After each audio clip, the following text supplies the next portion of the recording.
right, good morning and welcome everybody. Thank you for being here.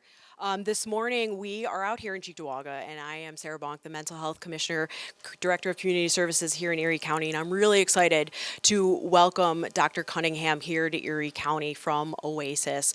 It's interesting in this room as I look across, I have a whole mix of people, a lot of people, friendly faces I recognize, people I've actively worked with, people who now I have the privilege of managing or trying to manage. Really, they're trying to manage me. But I think the most important part is really each role that everybody in this room has. I also see journalists, or I did, and that's welcome and incredible. We have consumers, we have leaders, and we also have people who are actively working on the system. And today we get to hear directly from the commissioner of the system that we work within. So I really welcome the perspective, but I also am here to encourage folks in the audience, ask the hard questions.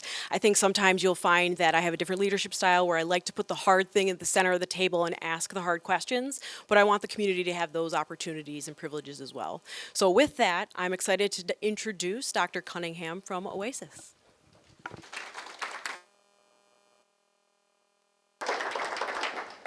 Good morning, and thank you all for being here. I really appreciate this full room, and I'm happy to be here in Erie County.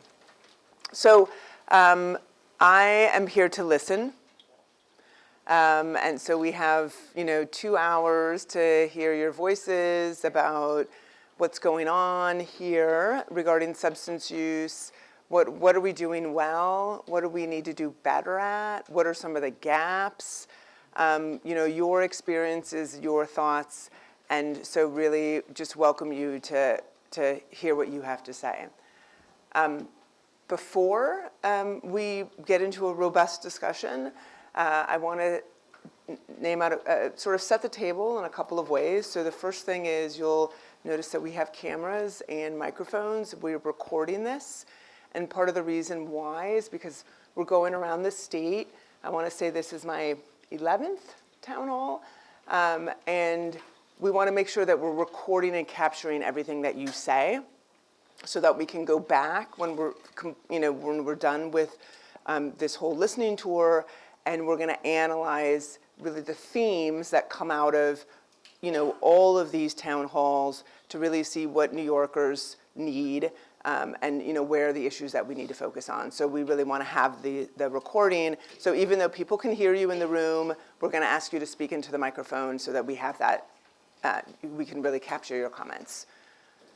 So I want to make sure that we're all on the same page before we get into a robust discussion.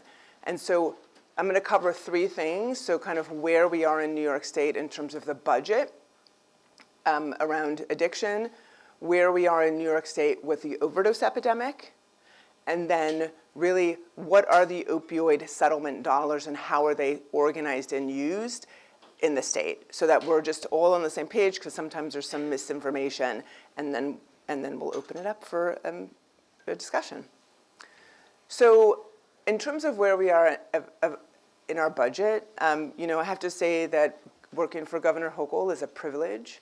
That she is really about supporting and fighting for New York families, and you can see that reflected in the budget. So part of the budget we'll see also related to addiction, but really affordability is a key point. We know that people are struggling, cost of everything has gone up, and really focusing on making sure that New York is affordable for housing, and New York is affordable for families. Part of that is housing. I've gone to all over the state, and housing is an issue everywhere. So, and this is not the only year that's been focused on affordable housing for many, many years, and billions of dollars have been invested in that, including in our budget at OASAS. In addition, she's been focused on young people, children, adolescents. And we know that young people have had more difficulty after COVID and with social media. There's a lot of challenges, and so really focusing on young people. And we can also see that in our budget at OASAS. And so, things from, making sure that every child doesn't go hungry, so free breakfast and lunch at every single school in New York. For families in terms of childcare, having free childcare. So those are the kinds of initiatives that really, she is focused on. In addition, mental health. So there's been a huge investment in mental health, over $1 billion, and a lot of that has been focusing on young people. The cell phone ban in school, really, getting on top of social media and making sure that, young people are not taken advantage of, and a lot of the algorithms. So, and of course, we see, that as well in our budget in terms of the focus on young people.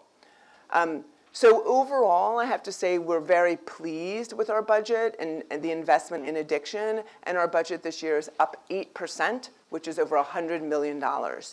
And let me say that we were bracing for cuts because of what's happening at the federal level, with a lot of attempts to cut our budget and threats to cut our budget. I'm really appreciative of the fighting back that New York has done, both with the governor and the attorney general, to really say you can't cut these dollars from mental health and substance use services. And so we've been very successful, but again, we were bracing for cuts, but now our budget is up by 8%, over $100 million. So let me tell you what our budget is going towards. So just to keep it also local, over $50 million is going to the Western region. So you are seeing those dollars in your community.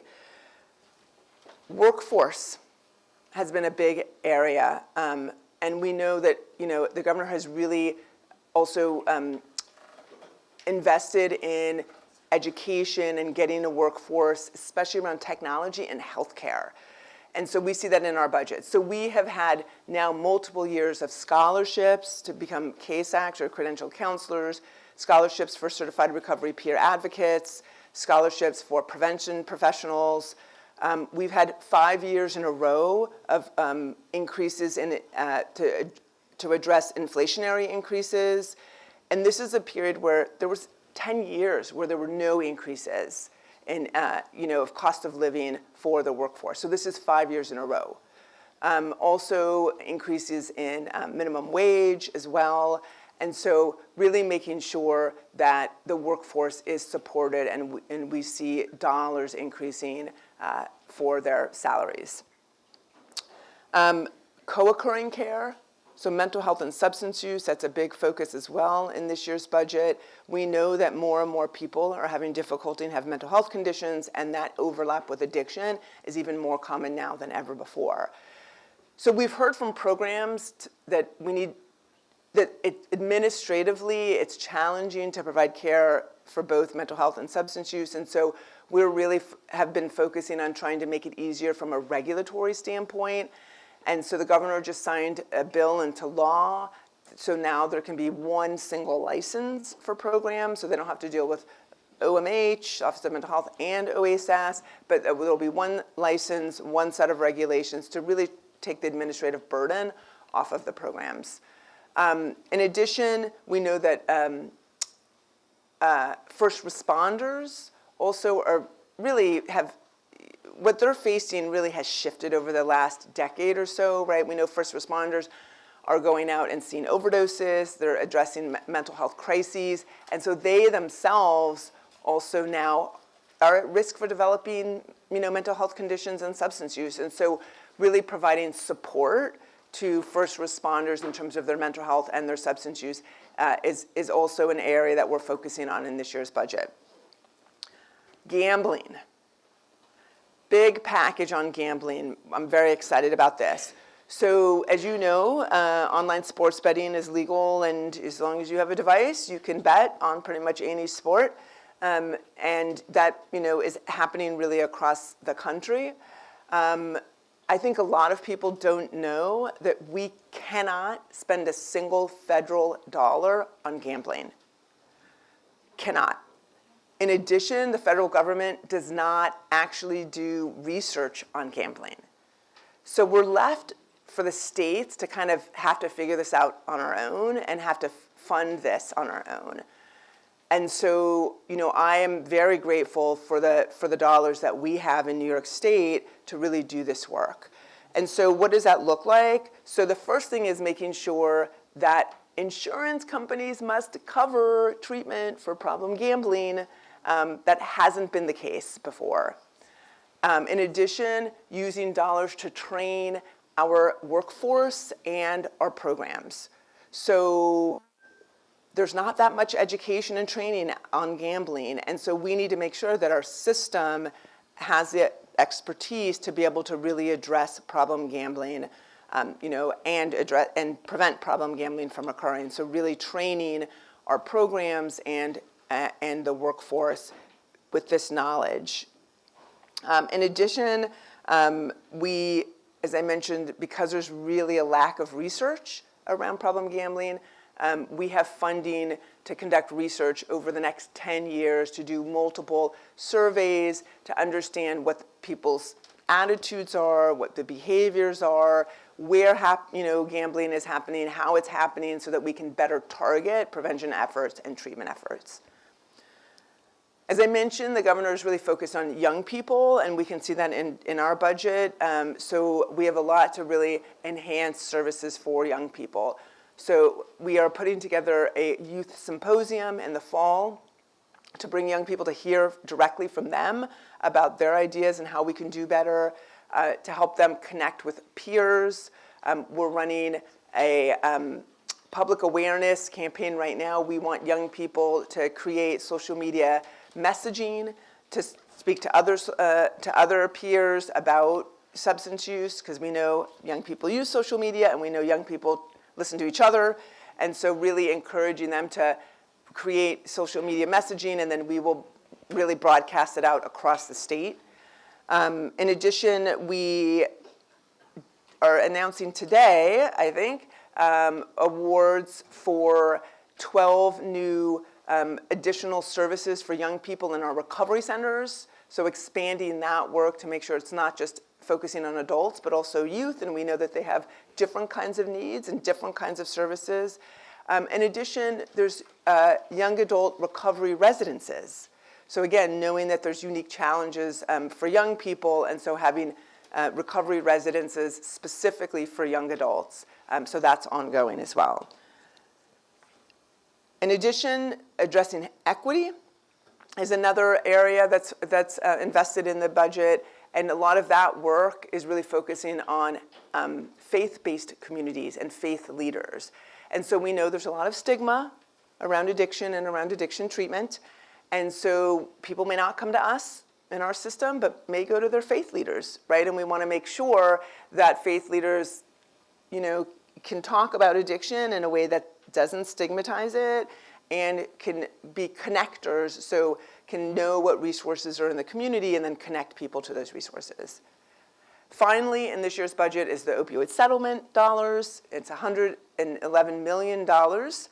And I can tell you that Erie County has received $35 million of those dollars. A lot. Okay, so that's where we are with the budget. So moving on, where are we with the opioid and overdose epidemic? So I know you all have experienced, right, the overdose epidemic in this community. The worst occurred in 2022. At that point, there were 6,300 New Yorkers who were dying of an overdose. That's one New Yorker dying every 90 minutes. So, I know that's a statistic, but we know that those are human beings and lives and families and neighbors and colleagues, right? And we know that overdoses are preventable. So the good news is that those numbers are down dramatically. So there's been a 44% reduction in overdose deaths. 44%. That's incredible. And we know a lot of it is because of the work that many of you are doing in the room. We know it takes a village. It takes all of us to do this work. And so, I'm very proud of that reduction. And in fact, New York is outpacing the national average in terms of the reduction in overdose deaths. We know a lot of that is really because of embracing a harm reduction approach. And that includes really making sure that people have naloxone or Narcan, which can reverse an overdose, and then also other harm reduction materials like fentanyl test strip and xylazine test strips. So I can tell you we've shipped out over 540,000 naloxone kits across the state. In Erie County, that's 21,000 naloxone kits. And then we've shipped out over 24 million test strips, and in Erie County, over 1.5 million test strips. So clearly people are interested and want these life-saving tools, and they're able to go to our portal, our website, put in 20 seconds their information, and we will ship them out within a week. I think this is even more important now than ever because the federal government has now come out and really said they're against harm reduction, despite the fact that it's very evidence-based for decades, and no longer allows us to use federal dollars for fentanyl test strips and xylazine test strips. So we're using opioid settlement funds for that so that programs and individuals can have those life-saving resources. So when we talk about opioid settlement dollars, I think there's not a clear understanding in how they're organized, and it is a little bit complex. So there are 3 buckets of opioid settlement dollars. The first is direct funds. The second is the state discretionary share. Okay. The state discretionary share, and the third is the regional abatement. So direct funds, state discretionary share, and regional abatement. So the direct funds is 47% of the opioid settlement dollars. Those funds do not go through OASAS. They go directly from the Attorney General's office through a third-party distributor to cities and counties and towns. So that's 47%. That means OASAS does not have any authority over those dollars. We do not tell the cities or the counties how to use those dollars. They decide on their own how to use them. They're now required to report to OASAS how they use those dollars. Not all of them are providing those reports, but we put the link to the report on our website. We don't tell them what those reports should look like. We don't have the authority to do that. Again, these are direct funds. So just to give you an example, New York City gets 20% of those dollars. Nassau County in Long Island gets 6%. Suffolk County in Long Island gets 7%. Again, they do not come through OASAS. We do not have the authority to tell them how to use these dollars. But in the settlement agreements, the legal agreements, there are clear descriptions of how opioid settlement dollars can be used. So they can't be used for fixing potholes or bridges. They have to be used for treatment, recovery, harm reduction, transportation, housing, etc. Okay, so that's the direct share. Then the state discretionary funds, those are the opioid settlement funds that come to OASAS. So those are which we have the ability to decide how to use those dollars. Now, we work with the Opioid Settlement Fund Advisory Board, which is required by state law, and the advisory board gives us recommendations every year. And so those recommendations, the report is on our website, and so you can see how, what the recommendations are, including, you should spend 15% on harm reduction, 10% on housing, 9% on prevention, 12% on recovery, 3% on research, et cetera, et cetera. We meet with the advisory board at least every 3 months. It's usually more frequently than that. And there are meetings that occur in Rochester, Albany, and New York City. At every one of those meetings, so they're open to the public, they're streamed. At every one of those meetings, there's time for public comment. So I know Rochester's not that far from where we are, and I would encourage you to, use your voice there too, because they hear from the public, and then that, influences their recommendations. In addition to going to those meetings, you can also submit an email, so written comments that go to all of the board members as well, and that email is OSF Advisory Board at oasas.ny.gov. That's on our website. So if you Google OASAS and opioid settlement funds, you'll get all that information about when the meetings are and the email, so that you can use your voice directly to go to the board members that can influence the way that they decide to have their report and their recommendations. Okay, so the third, and so that state discretionary dollars, that's 38% of all of the funds. The third bucket, which is 17% of all the funds, is the regional abatement.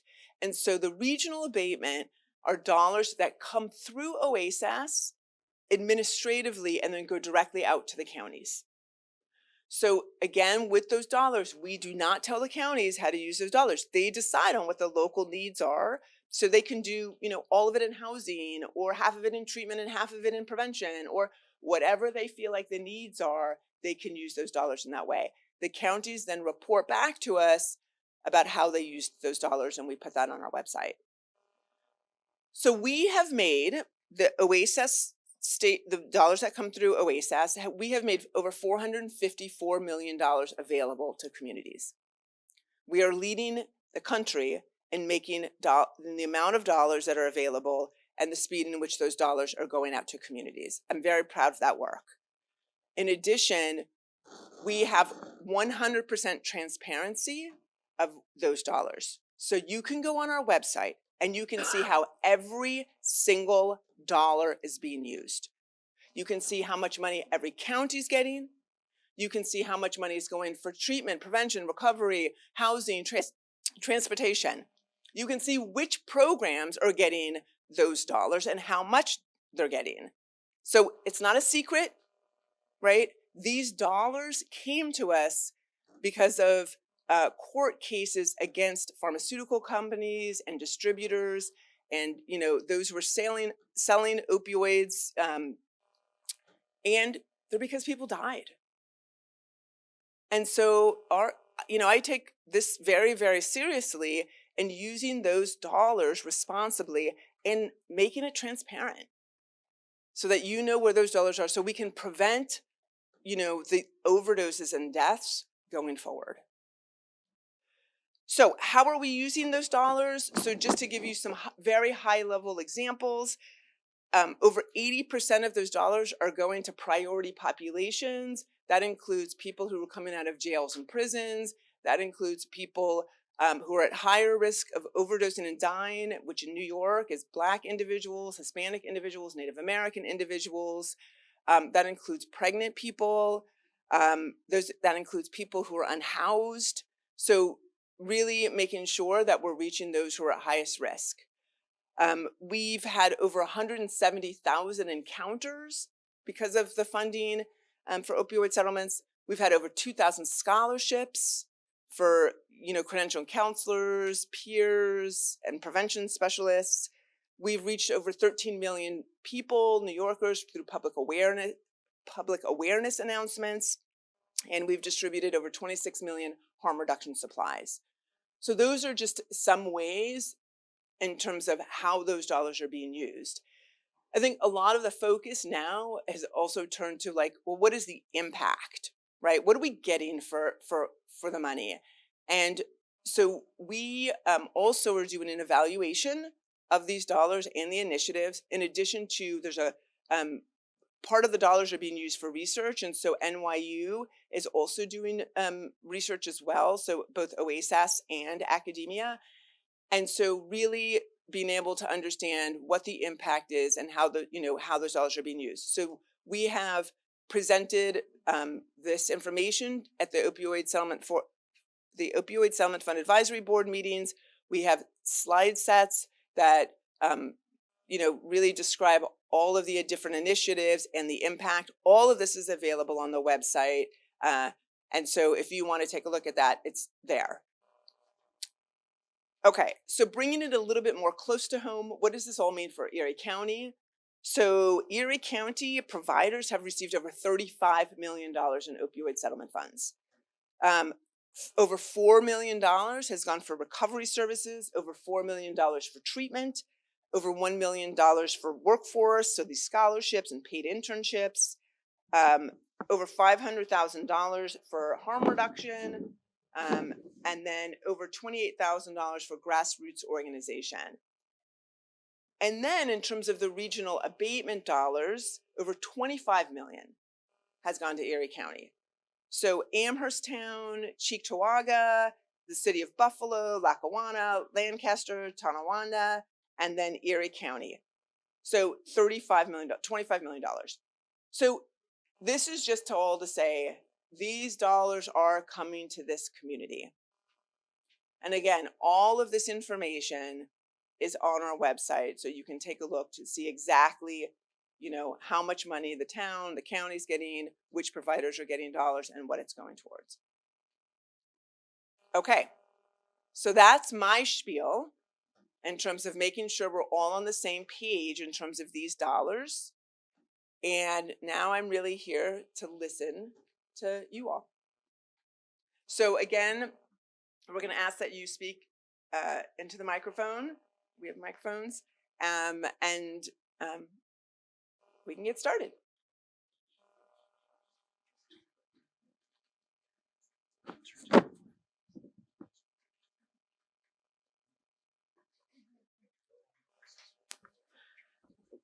Thank you. All right, thank you. Morning, everybody. Appreciate you coming out here to hear us. I have about 4 questions. I don't know if you'll be able to answer them all, but of course you can just put them onto the FAQ pile if anything. First one up is opiate dollars.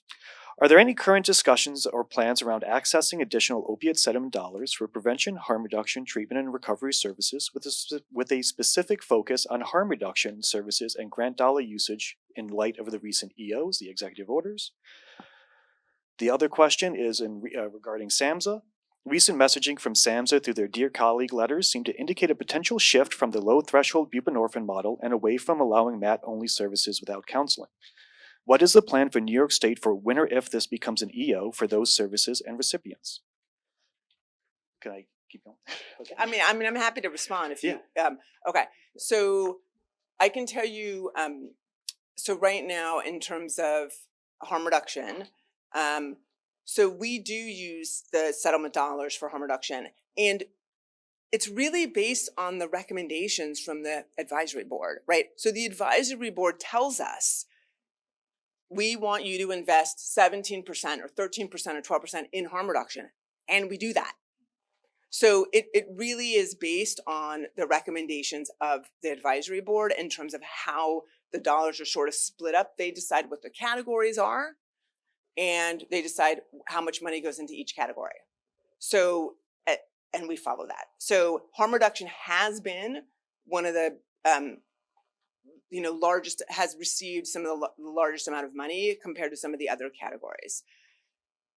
In terms of in terms of what's happening federally, it's very concerning for us. So as I mentioned earlier, the EOs, executive orders, really initially said anti-harm reduction, but then said naloxone is okay and fentanyl test strips are okay and xylazine test strips are okay. Then they came back 9 months later and said, actually, you can't use our dollars for those, right? So we have then used the opioid settlement dollars to make sure that programs and individuals have access to those life-saving tools. So we haven't changed our approach, and in fact, our guiding principles at OASAS include taking a harm reduction approach because it works, using a data-driven approach, an evidence-based approach because we know they work, right? And using an equity lens. So the federal administration is against many of those things, but we continue to use those guiding principles. I don't know any other way to do this work, frankly, than to use those guiding principles. So that hasn't changed. We're not planning to change that. I think I'm very concerned that, some programs feel like they're caught sometimes in the middle. Like if you want to try and get federal funding and apply for federal grants, and the state is saying one thing and the federal government's saying another thing, what are we supposed to do? So our regulations, for example, require that you offer medication treatment. And they specifically say you cannot have that mandated on other things, like you have to go to counseling in order to get medication. That is in our regulations. We are not planning to change that, right? So again, what happens if the federal government, and our, laws and regulations oppose each other, which, essentially they do in a lot of ways. Those discussions are happening at the highest level at the governor, because this is not unique to OASAS or Office of Mental Health or the Department of Health or all the Department of Social Services, right? This is happening across the board. So, so it is very much on our radar, very concerning, and these are discussions that we're having at the highest level. I also just want to say about the Dear Colleague letter from SAMHSA about the medication. Of course, when we saw that, we were very concerned. So I have spoken to the highest leadership in SAMHSA about this, like what's happening here? Where's this going? And no regulations have changed, even though that letter came out sort of saying, oh, you may want to consider taking people off of medication, right? Or, so tapering them down, or, again, I'm going to follow the data and the science, right? I'm a researcher at heart, and I publish a lot of the research that supports long-term medication treatment. So we're not planning on changing anything. Yeah. You can still go on. We have 2 hours, so we're here. Yes. Thank you very much. Yeah, appreciate it. I forgot to introduce myself. I'm Jonathan Puma from Evergreen Health Services. Good morning, everybody. Next question is around integrated care. As OMH moves to incorporate more co-occurring language into the regulations and development of the co-occurring capable licensure, what is OASAS's plan regarding integrated care framework, and will such include a carve-in for harm reduction? Next one is diversifying RFP funds regarding the cannabis revenue funds. Dispensaries contribute a portion of their revenue towards programs related to substance use education and prevention. Are there any plans in the future to opening up access to those funds to other sectors of the field? And the last question from me is regarding the changes for the Medicaid answering services in terms of the county restrictions and allowing them to go across counties' lines for transportations to specifically only substance use programming to ideally to try to combat the fraud within that system. Yeah, so I think that Medicaid we don't have the authority over Medicaid. That sits in the Department of Health, but we work very closely with, our sister agency there. And there has been a lot of fraud and abuse with the transportation program. And so this change is to really address that. I think, so, we are working with them. I don't know, what the perfect answer is, but I do think that this is a reasonable approach right now, is focusing on, the sort of metropolitan area that people live in. I think we're certainly, I know transportation is a huge issue, right? We're also using opioid settlement funds for other non-medical transportation. And I know that Erie County has funding for that.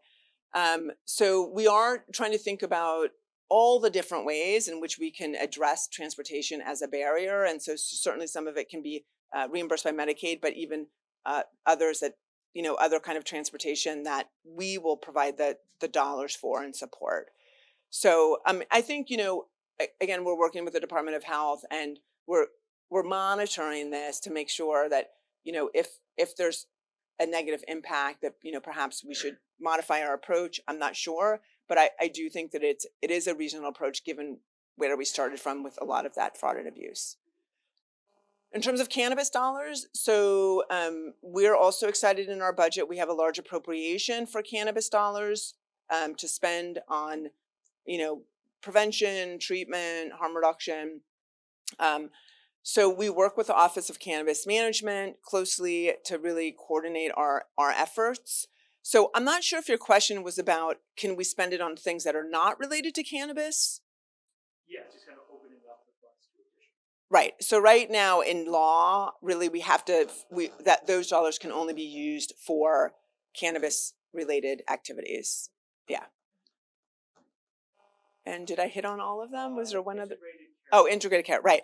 So so we're definitely working very closely with the Office of Mental Health and and really trying to reduce the administrative burden, so the single license, and then also having enhanced reimbursement for programs when they take on more complex patients that have both mental health and substance use issues.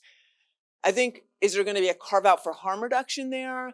So, I mean, we're not really thinking about a carve out for any specific kind of service, because it's really about thinking about the treatment system and having both unique initiatives like the Certified Community Behavioral Health Centers, the CCBHCs, and the Crisis Stabilization Centers, which are specifically staffed for mental health and substance use.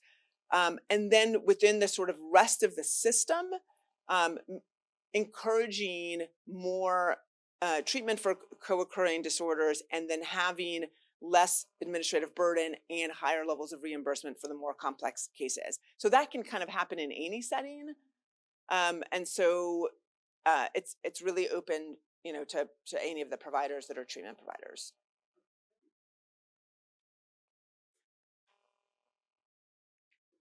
Yes. Carol? I'm not going to stand on top of you, Commissioner. I feel like I'm right here. Brandy Vandermark Murray, President and CEO of Horizon Corporation. As you go over this, I think this is our lives, right? Like, we have seen so much progress really in the past 10 years. And my biggest concern is the next 6 months. So I want to talk a little about HR 1. So 70% of our patients are Medicaid managed care. And those individuals that we serve, Medicaid is really their lifeline to their overall health, not just substance use, their physical health, their medications, all of those pieces. So just to give a snapshot, so July 1st for us as our organization, we prepared for the changes to the Essential Plan. We had 400 patients on July 1st who lost their insurance. And we have over 100 who are able to get more insurance, but paying more. So now they're making choices about their healthcare, choices that are going to undo the work we're doing. And then we have 300 who we're trying to actively engage because they're making decisions about, are they going to even stay engaged? And yes, do we do charity care? Absolutely. Do we have uncompensated funds? Yes. But the reality is that we are not going to be able to sustain as a treatment community, recovery community. I mean, I'm paraphrasing for things she knows. I'm just saying it for us. My biggest concern is that I don't know if our community is educated enough on the potential impact. And so when I talk to business leaders who are like, yeah, but that's the Medicaid population. And I have to explain to them that their employees are Medicaid, that their hospital systems rely on that, that commercial, all these things. And so I'm interested and Western New York has had some regional meetings around like, what can we do? Because education's important. But I'm interested if you have any updates, because we got guidance on CMS, which was to be determined by the states, like how we're going to implement. But we only have a few months, and I feel like we're in this like limbo where yes, they're part of the exemption, but I don't even know what that means. The redetermination, I don't know what's going to be part of that, but I think we have to educate everyone, not just Medicaid users, recipients, providers, but business leaders on the impact, because this probably is going to be catastrophic if we don't proactively have a plan. And I don't want these numbers to reverse because people just disengage in services. So that's my soapbox, but. I mean, I agree. I agree 100%. And when you look at the numbers that you described, so our system is 2/3 of people have Medicaid. So 40% of New Yorkers have Medicaid, which is we are a generous state, and really think that healthcare is important. And in our system, 2/3 of people have Medicaid. So there will be an outsized impact on people with addiction when this happens. The impact in New York State is $8 billion. $8 billion. There is no way that New York State can make that up, right? No state can make that up. So there, I'm very worried, and it is going to be catastrophic. And, there's we're trying to soften the blow a little bit, but we cannot fix this. And so what are some of the ways that we're trying to do that? Well, we're trying to automate the process, right? So now, starting January 1, right, that people will need to get their Medicaid reevaluation every 6 months instead of every year. So we're doubling that amount of work. And so we know just that. Even if nothing else changed, we know that people would fall off because we're asking them to do more things more frequently. So we're trying to automate that process. And we're working with the Department of Health right now to say, you know, we can look through your billing records to make determinations about you still being eligible so that we can just re-enroll you automatically. So that's the kind of stuff. Now, we're still working on this, right? Because there hasn't been very much time to allow for this, but we're talking to other states. What are they doing? What are some of the billing codes they're using? How do we program all of this into in Medicaid data so that we can have these sort of more automated processes instead of relying on each individual person to do that, right? In addition, and I think you probably know this because I'm sure you receive money, is proactively we looked at all of the providers in our system and said, what percentage of people are you caring for right now that are underinsured or uninsured? Because that number is going to grow, right? And so we know that it's going to be a struggle. And so we want to proactively provide funding for you so that you can use that in a flexible way, because we know that that numbers are going to increase. And so we have done that with all of the treatment providers, the outpatient programs and the residential programs, based on their reporting of the percent of uninsured people that they're currently serving, anticipating that number will grow. So there's stuff happening, but again, it's not. I mean, that's not going to solve the problem. It's just not, And I mean, I hear what you're saying about the education, and I think again we can work with the Department of Health, right, that oversees Medicaid. And I think that people really don't realize, it's like, oh, it's them, it's us, and as you say, the we don't want our programs to close because the margins, they're not going to be able to make the margins now, right? And and so if that happens, communities won't have services and people won't have jobs, right? So the ripple effect is tremendous. And so I definitely hear you about, more public awareness to address this, but it's very, very, very concerning, really across the board. And I can tell you, even when talking to other states that are very conservative, right, and very Republican, they're also very concerned about this. So, this is, and again, for people with addiction, really relying on Medicaid is really happening across the board. So, I don't have a solution, but we are absolutely taking some, steps in various ways to try and soften the blow, but we can't cover $8 billion cuts.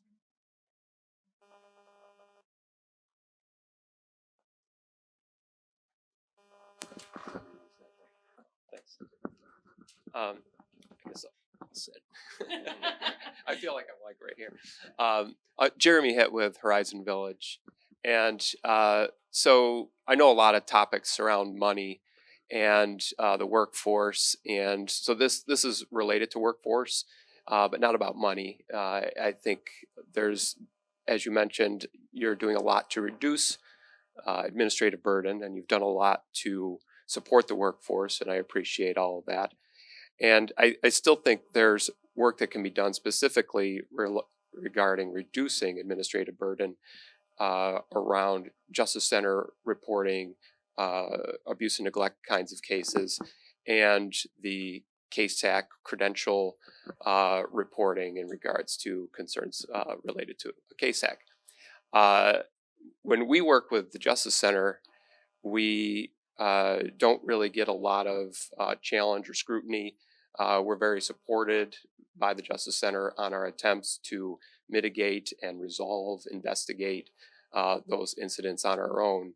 Whereas on the OASAS side, over the last year, we've noticed, a lot of our colleagues in the field have noticed an increased scrutiny over how we are addressing these situations. And we are encouraged to not ask questions, just report any whisper of gossip. If they have a KSAC, again, don't investigate, report them to a OASAS credentialing unit. And the response is, we are not even able to look at our own camera footage because that requires authorization from OASAS or the Justice Center. Whereas we could have, within minutes, looked at camera footage and ruled something out and deemed it non-reportable. But we now have to report it and wait for permission to follow up. Then provide lengthy documents and reports that take weeks to do. And if one of those individuals who was listed in that report is a KSAC, they also have to be reported to the credentialing unit, and then maybe 2 years later we hear back about that. So the concern is that when we ask for the reasons and guidance from OASAS as to how they're interpreting some of the Justice Center guidance, we are referenced back to the Justice Center. The same document that OASAS is using. When we go to the Justice Center, they say we have to go back to OASAS and follow their guidance, which is a cyclical kind of process.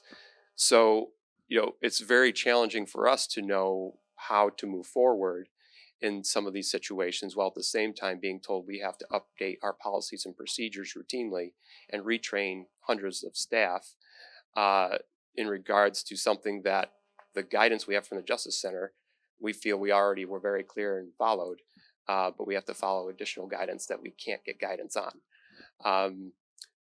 To the level of where we have KSACs that I know in the industry, they're really considering whether or not they want to renew their credential because of the additional scrutiny.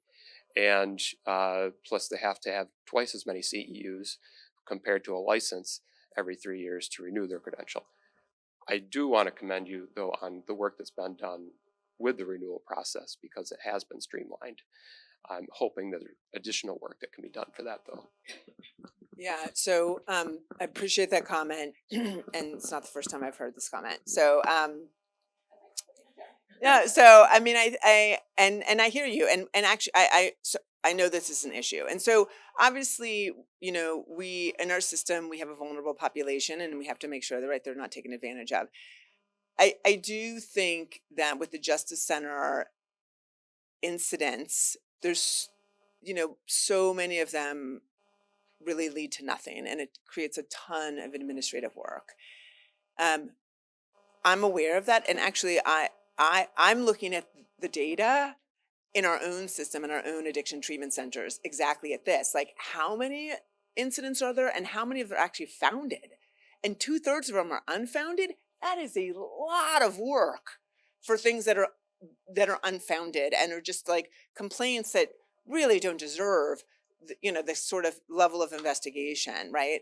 So what should we do about that? And I think it is really taking a closer look as to what is happening there, why, and thinking about retraining. What are appropriate incidents to be reporting? So I think the pendulum maybe has swung a little too far over, and we kind of need more of a balance. And so we have been meeting with the Justice Center to have this discussion. And I think the redundancy, as you're saying about there's the OASAS investigation because we oversee the KSACs versus the sort of more general investigations that the Justice Center does. And can we streamline that so that it's not all this administrative burden for you where you're doing it doubly? So I'm aware of that. We're meeting with them and really looking at like our regulations and ways that could we cut that down and make that process easier for programs. So it's very much on our radar, and we are having these discussions now. And I have to tell you that also the governor is very aware of this, of like, how can we make government work better? And really looking at like, what are these outdated, inefficient, ways that we're doing this because we've always done it. It's been in the regs for, 15, 20 years, and this is the way we do things. But why? Right? If we don't have to do it and there's a more efficient way of doing that. And so this is one great example of what we're working towards to try and streamline it and make it more efficient and less administrative burdensome for the programs.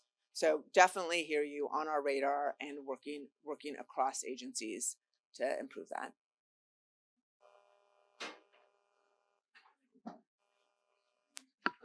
Thanks. I'm Andy Simons, the medical director at Horizon Health Services. I'm interested in stimulant use disorder. I know that the Department of Health is embarking on this educational initiative to talk about prescription stimulants for stimulant use disorder, but I'd like to know about contingency management and if you have any thoughts about how to make those types of programs accessible.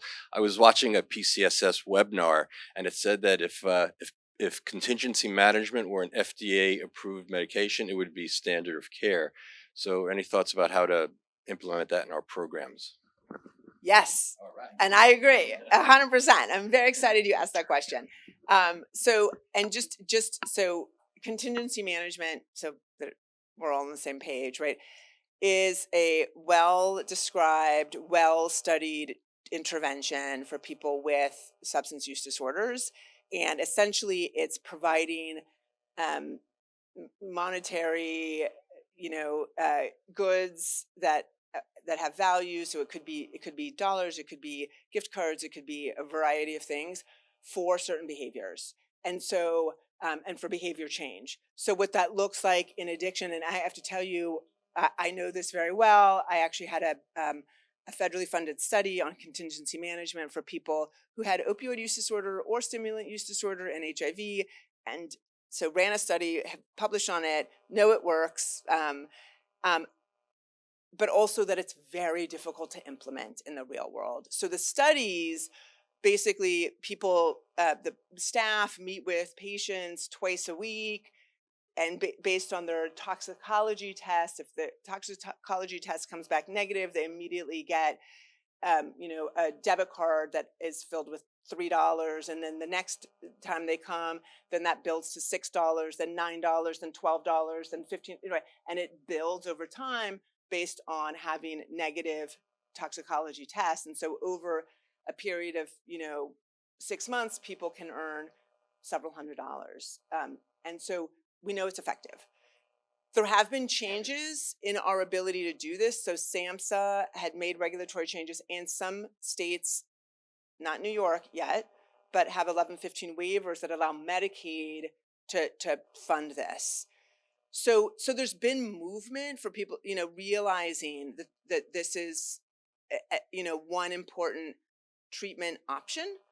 But I have to say, having run this study myself, I know I'm intimately involved in how challenging it is to actually do this. And I know that programs are understaffed and are stretched and have all these other things that they're dealing with. And so can't we just add one more thing?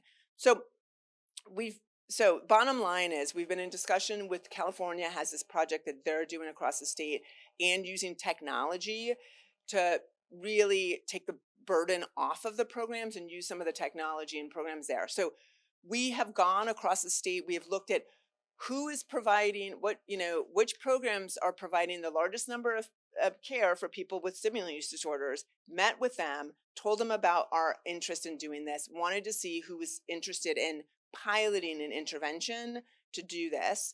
And so right now, a lot of programs felt like, I don't know that we can really do this and take this on right now, understandably so.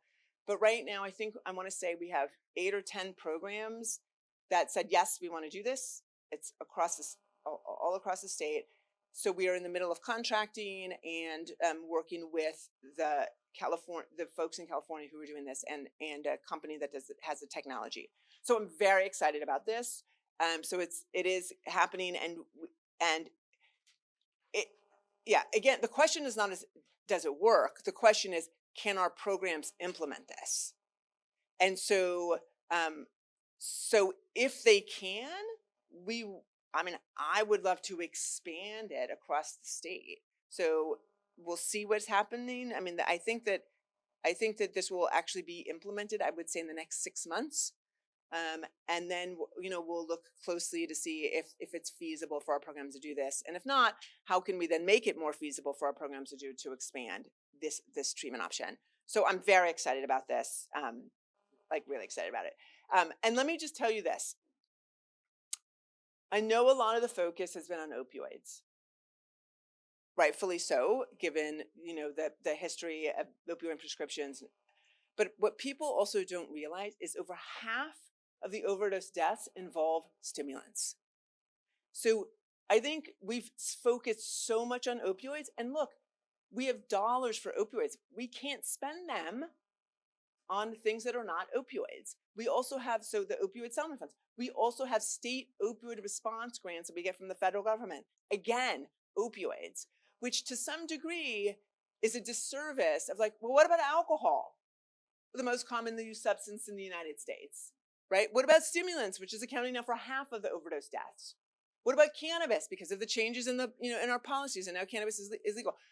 We can't forget about these other substances. And so much of the focus has been on opioids, and so we are making sure that we're not forgetting about the role that these other substances have, and making sure that we're really providing evidence-based top-line treatment and services. So that's part of this larger effort for us to really think about alcohol, cannabis, emerging substances to, right, kratom, what else is coming, medetomidine, the nitazines, the orphines. It's always changing, and we have to make sure that we're understanding what's in the drug market, and that we're providing information and education to the providers and to the public, and addressing potential harms. So yes, so not I know this is a focus a lot on opioid settlement funds, but it's not just about opioids. Good morning. My name is Stacy Schwab. I'm the founder of Midnight Marauding Mamas. It's a boots on the ground mutual aid organization. And I start out with saying this respectfully. Respectfully, I myself and the people that I serve within the community feel like this is a very performative listening tour.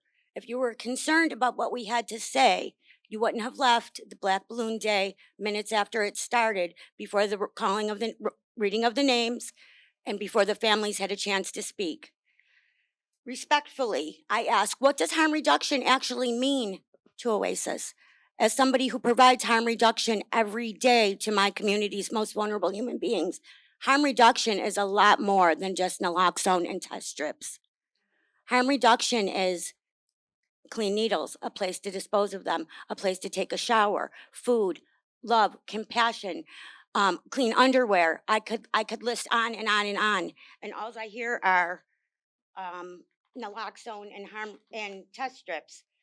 How I support my community, well, millions of dollars are going to these big agencies who we know pretty much demand abstinence, or people are kicked out of programs. We do know that. They're kicked out. They're kicked out of programs and sent out to die with zero tools because they reuse.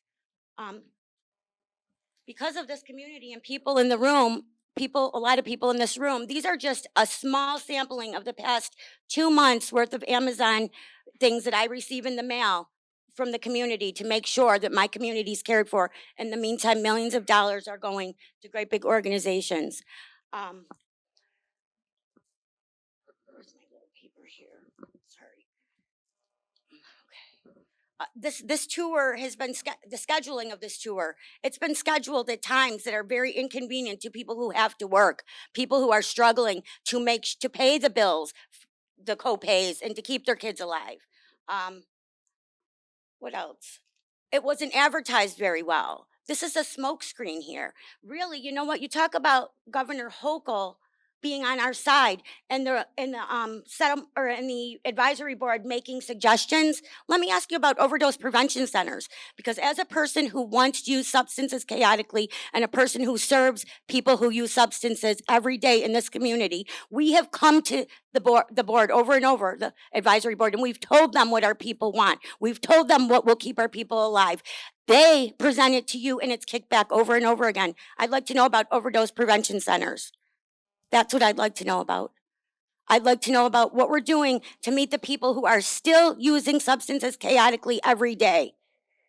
I'd like to know who's paying for this? I'd like to know who's paying for this listening tour, actually. I'd like to know that. Because I know I attended another event similar to this at the Hamburg Public Library, and I was given a gift card thanking me for my time, which was kind of interesting. I asked them who paid for it. Settlement funds. I said, you know what, I'm going to take it and I'll use it for outreach this weekend. I attempted to activate the card, even called card services. It didn't work. There were 25 of these at Hamburg Library. I'm very curious what we're going to do to start meeting people exactly where they are and keep them alive. One more time, I'll say it. Overdose prevention centers save lives. We know this. Why is it being kicked back over and over again? So I appreciate your comments, and I think in terms of these listening tours, we worked with local government, so the directors of community service, to coordinate the invitations, the locations, the timing, all of that because of local needs. So I appreciate the collaboration that we've had with local government. Sarah here and other directors of community service across the state. In terms of in terms of overdose prevention centers, the issues are legal. They're illegal at the state level and at the federal level. And that reason of why opioid settlement funds have not been used to pay for them has been described in the letters to the Opioid Settlement Fund Advisory Board. It's a legal issue. In terms of harm reduction, so the harm reduction work that's happening at OASAS, it's one of our guiding principles. And sure, harm reduction materials are important. That's not all we're doing. Harm reduction is an approach. And I can tell you, so I'm a physician. I worked in the South Bronx for 22 years, taking care of patients on the ground and working with community-based organizations that are harm reduction organizations. I went door to door in single room occupancy hotels in the Bronx and in Harlem for 10 years. That is harm reduction. Going and meeting people where they are is harm reduction. We have used opioid settlement funds to fund outreach to communities so that we can meet people on the streets, in the parks, on the corners, in the encampments to provide knowledge, services, materials, and link people to care. We provide services in shelter, in homeless shelters, so that people, again, meeting people where they are and reducing barriers and going to where we know where people have the highest risk. We're providing treatment and care in jails and in prisons, every single one of them. 58 jails, 41 prisons. No other state in the country is even coming close to that. Those individuals are at the highest risk of overdose and death. All of those things are harm reduction approaches, right? Including what we talked about, medication treatment and not requiring other behaviors like having to go to groups or counseling before you get the medication, right? So I respectfully disagree with the way in which this is painted, that harm reduction approaches are absolutely being used by opioid settlement funds and are being incorporated in our regulations, in our programming, in our funding. Does the system change overnight? No, of course not, right? Are some people more welcoming or less welcoming to harm reduction approach? Yes, absolutely. And I have discussions with providers all the time, right? It's also science and the data that support the evidence about these kinds of approaches. So, yes, the system is not perfect. Yes, there's room to grow. And I firmly believe that the 44% reduction in overdose deaths that we've experienced, a lot of that has to do with having a harm reduction approach. So, and certainly I, want to hear if there are specific instances of people getting kicked out because they've relapsed. I want to hear about those. I want to hear about those providers in which it's happening because that is inappropriate. right? And when people relapse, we should have more services for them, more intense services at that time where there's even more need.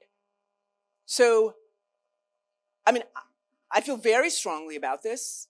I've spent my career working with harm reduction organizations in New York. It's a small community. I mean, you can ask anybody there. I mean, I've worked side by side with them on the streets and on the corners. So I know the importance of this.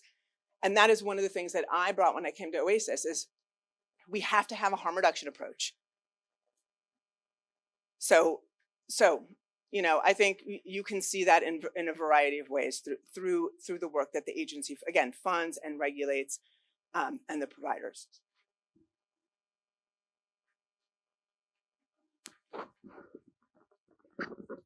The 43% decrease, do you realize that there are still people overdosing? That 43% decrease is because of the boots on the ground work being done. The boots on the ground people are the first responders in most cases before an ambulance gets there. In most cases, the boots on the ground people are the first responders. You talked about providing care for the first responders. As a boots on the ground worker, I get asked over and over, what do I need? And I give the same answer every time, and yet I've never been given it. A debriefer, so that when somebody's child dies in my arms, I have somebody to immediately debrief with. I get asked it over and over like it's important. To this day, I have no it's never been provided. These are the things. I'm very frustrated. I am very frustrated. I am tired of having to look moms in the eyes and tell them that their child died. I am tired of this. I am sick and tired of it. I'm tired of being at a grocery store parking lot where there's something going on with a tent and finding a child overdosed in the bathroom from kids escaping drugs. Right here in West Seneca. I am tired of it. And I can only go on day after day doing what I do to serve my community if the higher ups provide what I need. I'm asking for a debriefer.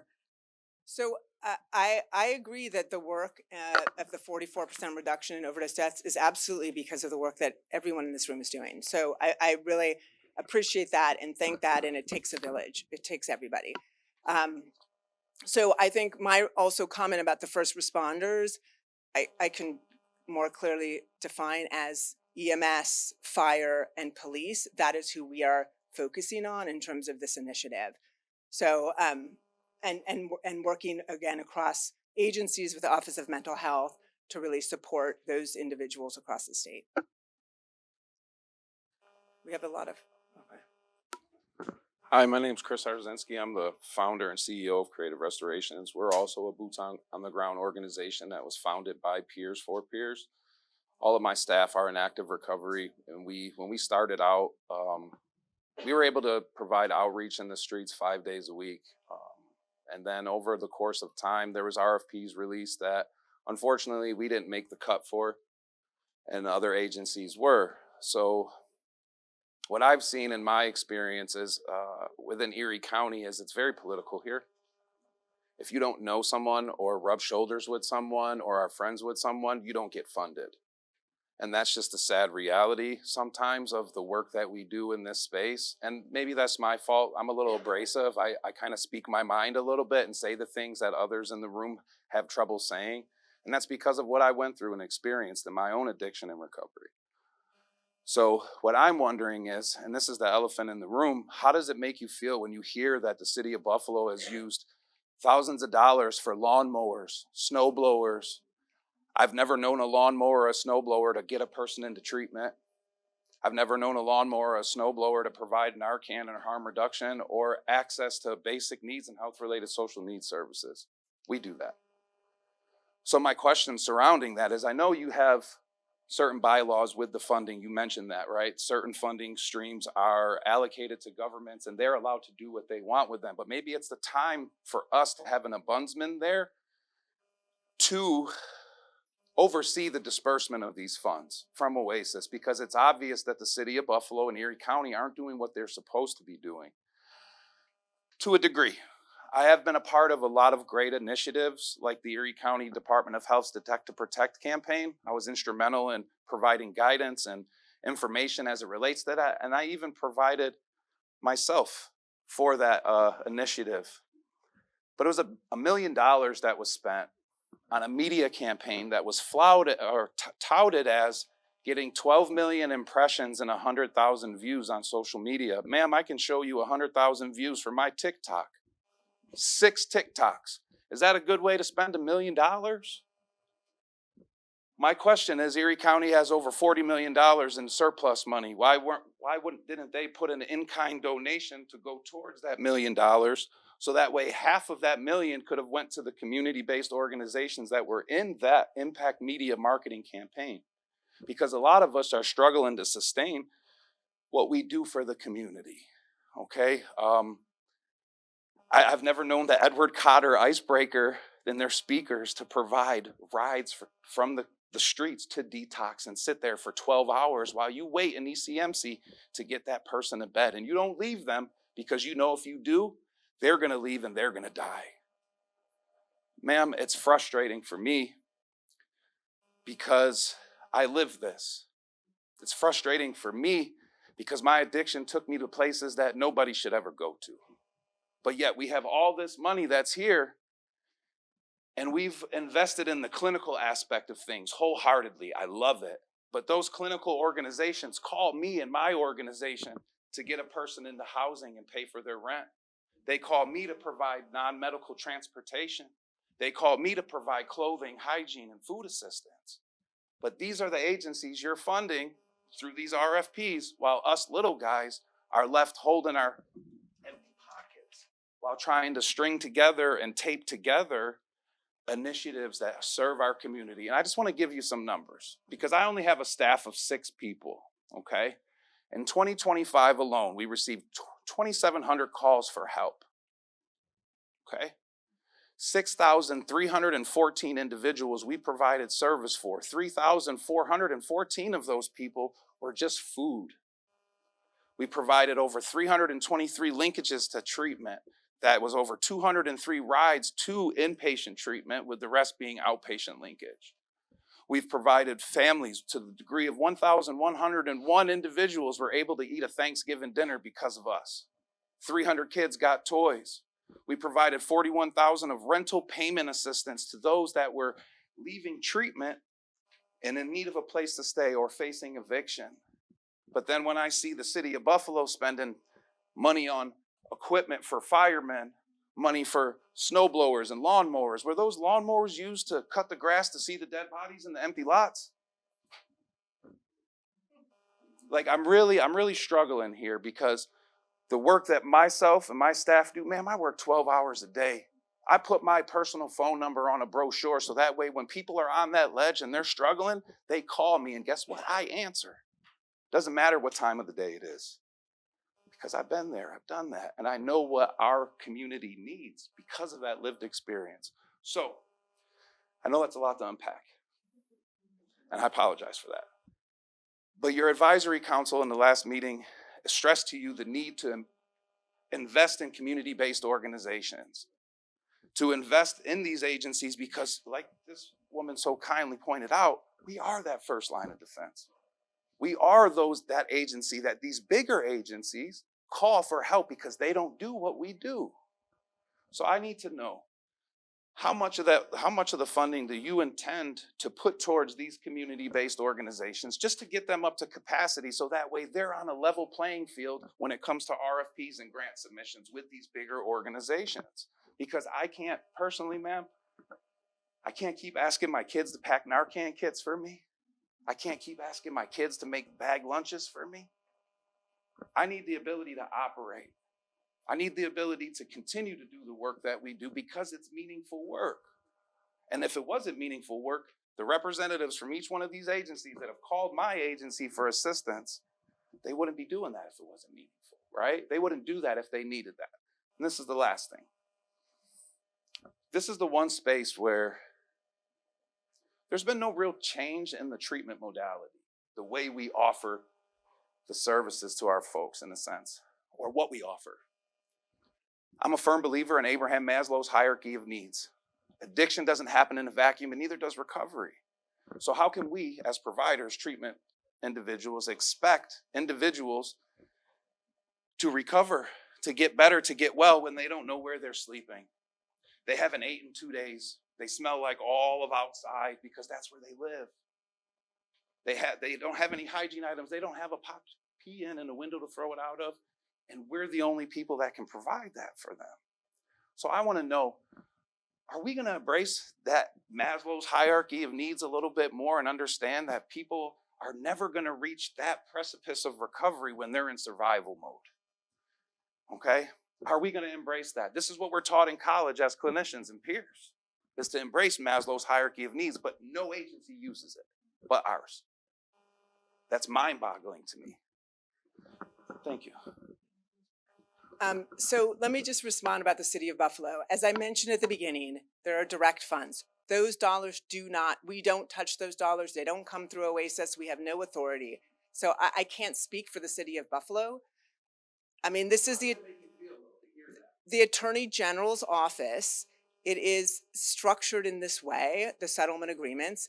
I think there's been a lot of now more understanding and more questions to local governments about how they're spending the dollars and to make them more accountable.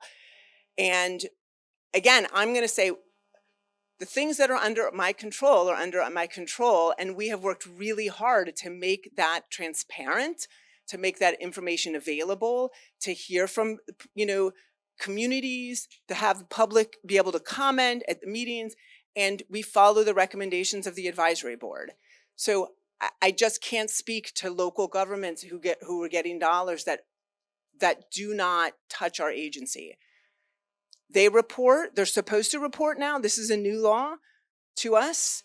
And then we put that information on our website, but we don't have the authority to tell them how to report. And if they're not reporting, we can't force them to do that, even though it is a law. So, I have the authority that I have. The agency has the authority that it has. And if we don't have the authority, we don't have that authority. But I do think that comments like this are really important for the Attorney General's office to hear, for legislators to hear, so that perhaps the law gets changed, right? And it's organized differently. I hear you. I think, yes, so the board has also talked about funding small community-based organizations. I do have to say that I think that there's also, many of the organizations that we do fund, especially prevention organizations and recovery organizations, are small community-based organizations. The recommendations from the most recent report are for fiscal year 27, so that's what we're in now. And so we are planning to, come up with an approach to fund smaller community-based organizations. We're working with local government units, so the directors of community service. And as you had mentioned about building capacity, I think this is another really important point is, right, there's a whole state system. We have to follow state finance law, right? And that requires a lot of things to get into the state system. You have to have audits. It goes through, the Office of State Comptroller and the Attorney General's office, because there's protections in place so that I don't just hand my friend or relative money, right? But to get into that state system, it's small. It's hard for small community-based organizations. So can we provide the training and help build that capacity so that programs are more able to then get into the state dollars? Period. Not just for OASAS, but just state dollars, right? So I think that is also an important component, is helping to build that capacity as well. So you will hear more about this. Again, because the fiscal year 27 recommendations and dollars have not gone out yet. And so that's what we are having discussions about now and how that'll look. So again, it'll be in partnership with the local government units as well. So some of it will be at the local level, and then some of it will be at the state level.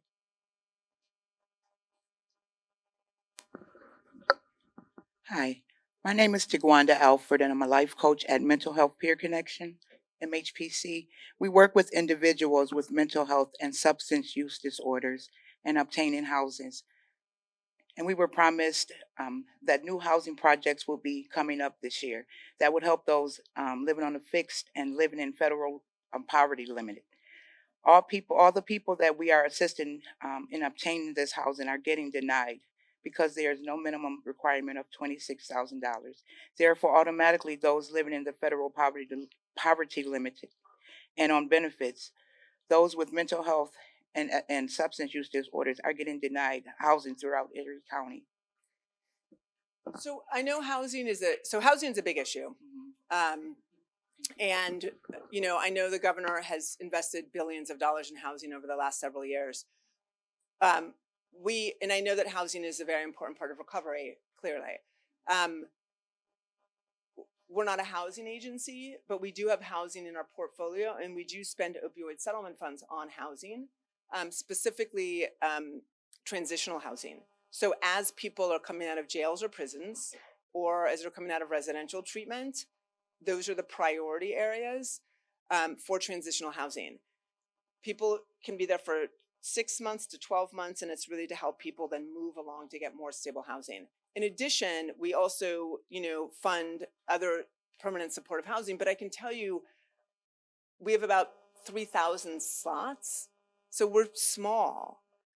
You know, we work with the Office of Mental Health. They have about 50,000 permanent supportive housing, slots, and that number has really increased over the last several years, again, with the support of the governor.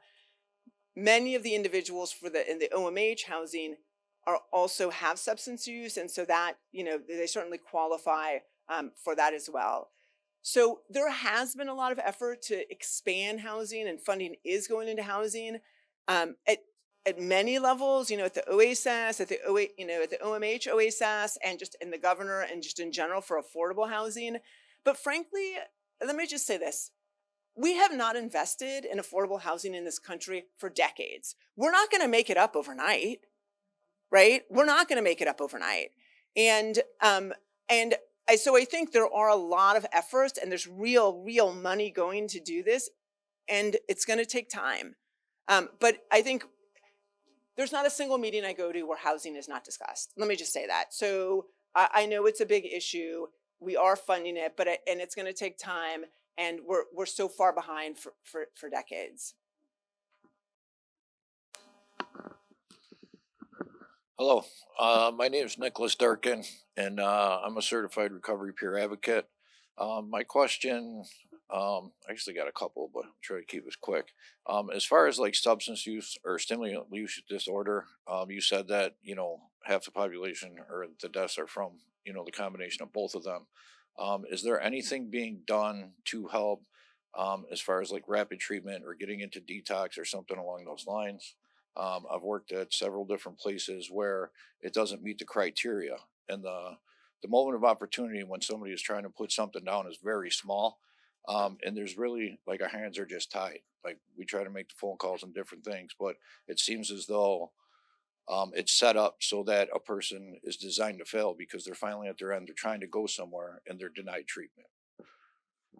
Yeah, so I think specifically with stimulant use disorder, I mean, unfortunately, there's not great treatment options like there are with some of the other substances. I think contingency management is something, right, that we are building up. But I do think that in general, it is a little bit more challenging than some of the other substances. In terms of what you're saying about rejecting people, who are coming in for withdrawal management, that is something that we are now planning to sort of change the way that we approach this and the whole OASAS system. So rather than having this sort of specific detox beds, of really thinking about more of a whole continuum of services so that treatment programs that have beds, like the inpatient treatment programs, now will have the ability to flex the beds for detox services or withdrawal management, depending on the need. So instead of just saying, well, we only have 4 beds and that's all we have, if the need is more, we can go from 4 beds to 6 beds to 8 beds to 10 beds. And if the need is not there, then we can use those for inpatient beds. So we're trying to make it more flexible for that reason, and knowing that there's different communities have different needs and they change at different times of the year, et cetera, et cetera. So that's a big change for the system. It will take time to do that, but I think some of the, it'll get at some of the stuff that you're bringing up in terms of really trying to be more flexible, and then having all of the inpatient programs offer that, so that there's more availability for that sort of first entry point, and then to be able to continue to stay, because it's not just the sort of, first few days, but then up to a month at that setting. So we are trying to really kind of shift our system in that way to make it to make it more flexible, and to have more entry points that people can go through. I just have one more quick question. As a peer, I never knew this side of it, but it seems like documentation is a huge part of our job, right? And I understand documentation is important and those kind of things. But being on the front lines and boots on the ground, it is difficult to get different kind of information. I heard you talk about an automated system for Medicaid and that kind of stuff. Is there any kind of automated system, any thoughts in the works? Because it seems like half the time is spent doing documentation and paperwork rather than working with people and providing the services they need. And that money, you know what I mean? And if there's some kind of automated service, something we could do, because the last thing somebody wants to do when they're on the street is try to fill out paperwork or give you documentation or more information you need. It creates huge barriers in our system. Yeah, no, I appreciate that, and definitely we are working towards this. So the first thing I would say is our technology that we are using at OASAS is so outdated. We now have a whole technology team. Again, very thankful for the investment in last year's budget to invest in technology and to get us into 2026. And I think part of that will be really having an interface for programs that can more easily just put data in. And then when you put it in the first time, it's there. So you don't have to put it in and put it in and put, you know what I mean? So that it's there. And then it's just, if something changed, to record that and to have that then be uploaded web-based, so it's not paper, it's not double entry, it's not having to put the same person's information in every time, et cetera, et cetera. So we are working on that now. It's a big endeavor. It's changing the whole system, but we definitely recognize the inefficiency, the administrative burden, and really trying to address that through better technology and making it easier. So definitely aware of that issue and working on solutions. Hi, my name is Annie O'Neill, and I work for the Mental Health Peer Connection, but I am addressing you as a parent and a current resident of Buffalo.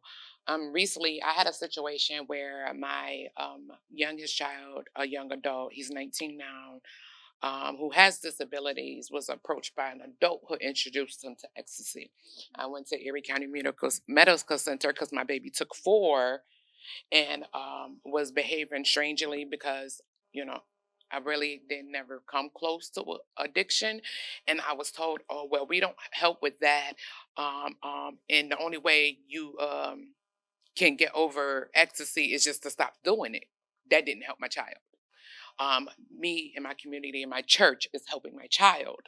But some of the youth that he was working with under a youth program were taking meth and a lot of drugs. And a lot of these teenagers, they're living in a place in Buffalo where it's the only place they can go because their parents kicked them out because they're being addicted. There are grown people that are luring these children into these drug houses.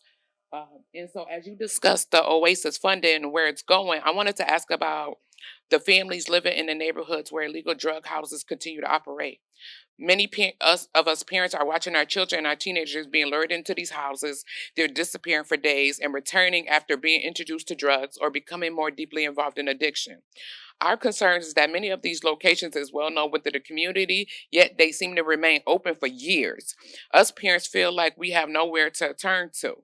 My question to you is, what can OASAS do to partner with local law enforcement, community organizations, and us parents to intervene before our children become too addicted, or they're dead? And is there a process for communities like Buffalo to request state level assistance when we believe local efforts are not adequately protecting our youth? Our politicians don't care. I've talked to people, chiefs at the police stations, politicians. Our stores are selling drug paraphernalia and nobody cares. I had a politician tell me he didn't believe me about the store selling drug paraphernalia. So that's my question to you. Yeah, thank you for that. I mean, I think, as you alluded to, we're not law enforcement, but we do work with law enforcement, and certainly partner with them when there are issues like this. I mean, a great issue is kratom sales in bodegas or gas stations, right?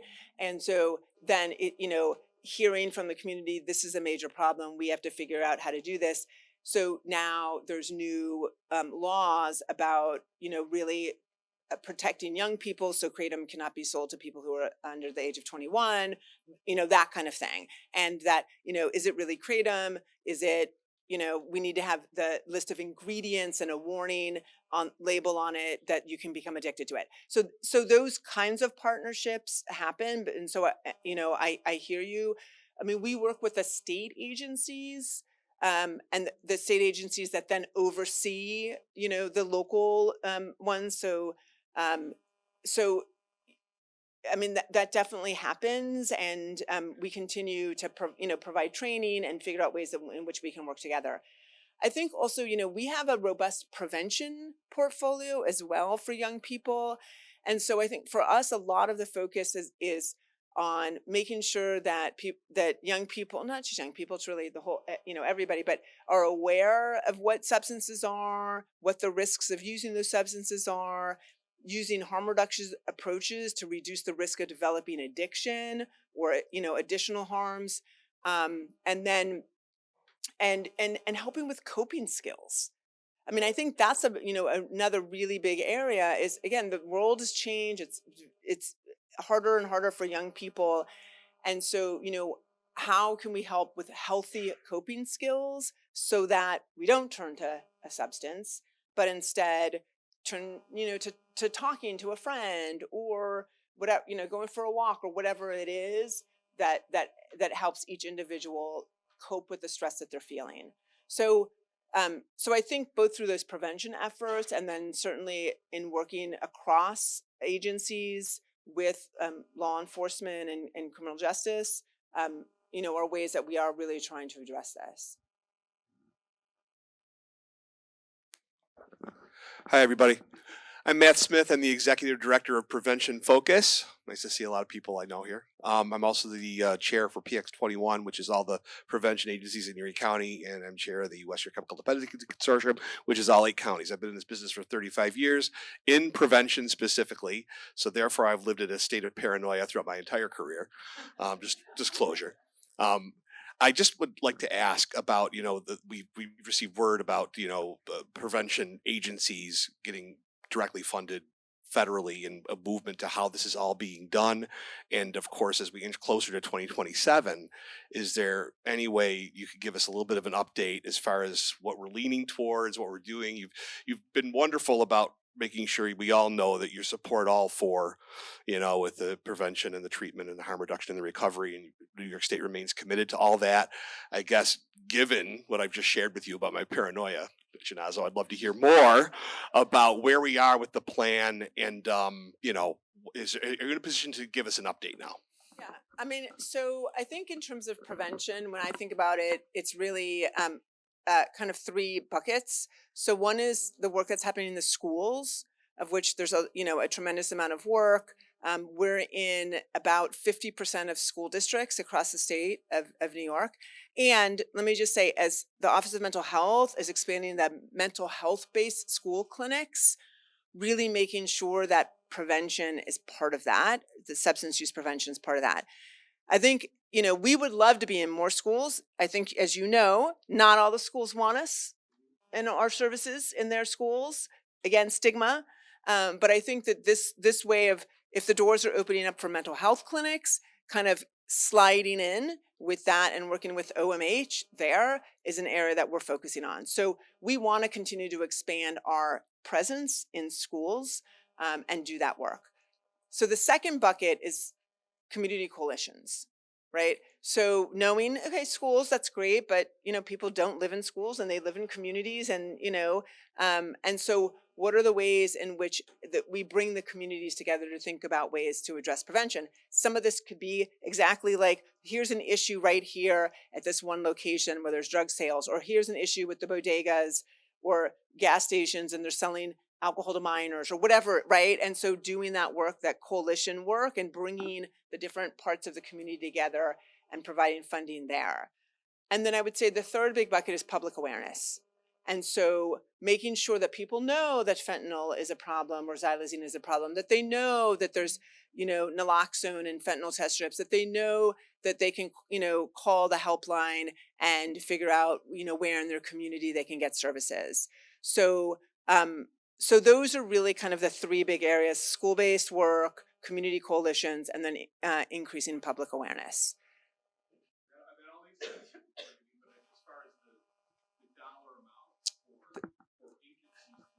Yeah.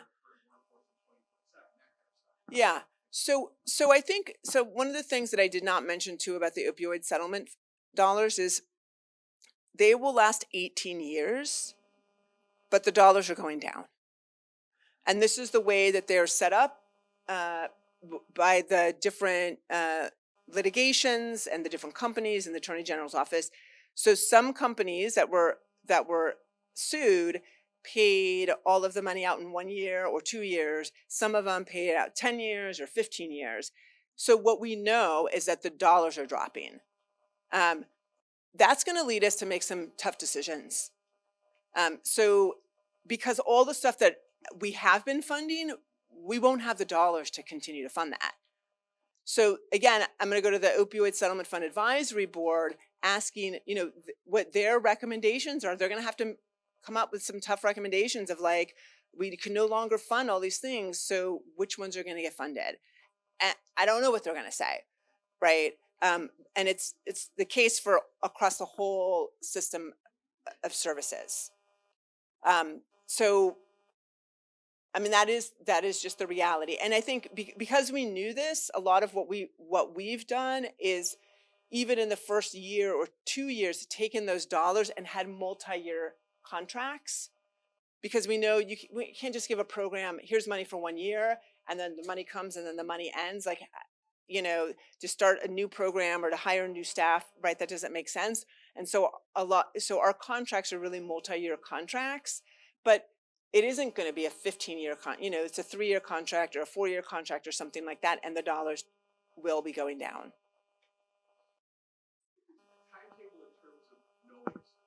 Right. I mean, so again, this is we work with the advisory board and we get annual reports, and then they say this is the percent that should go into this, area of services. So I don't know what they're going to say. I mean, they're going to produce a report in November of this year, and they're going to tell us what percentage of the dollars should go to prevention or what percentage of the dollars should go to harm reduction. And this is why this is sort of when I opened, I said, there are meetings with the advisory board for public comment to tell them about what it is that you're doing or what it needs to be funded. They listen, and I think that influences their recommendations. And then there's also the emails that, get sent to all of the board members. So I really don't, I don't know. It really depends on what their recommendations are.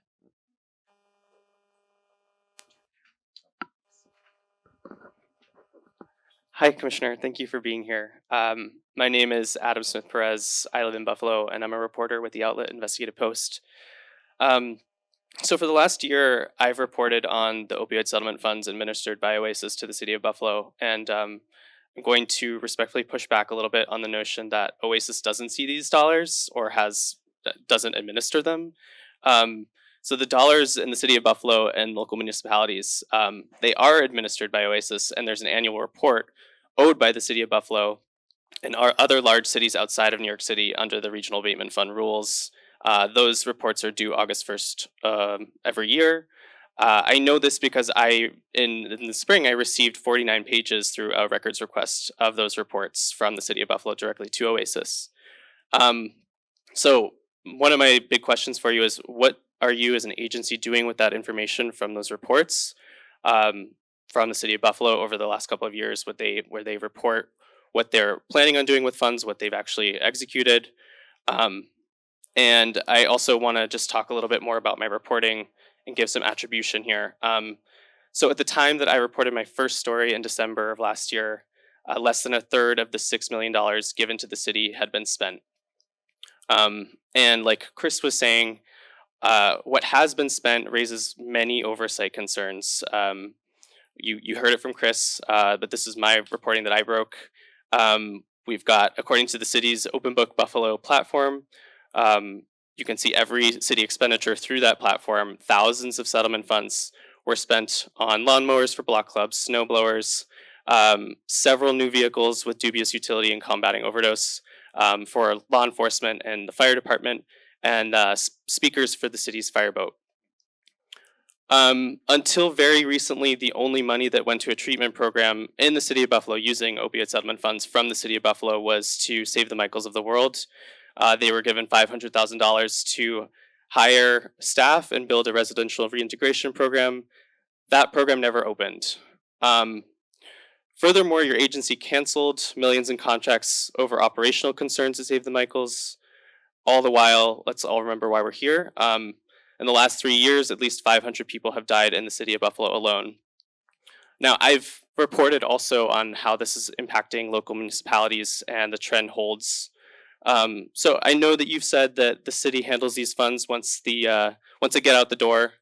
But given what's been happening in the city of Buffalo, and with organizations like Save the Michaels, where, in that context, your agency canceled millions in contracts with them, is your agency going to consider taking a little more control of oversight, or taking a closer look at these reports post-mortem and maybe conducting an audit of these reports that you receive every August?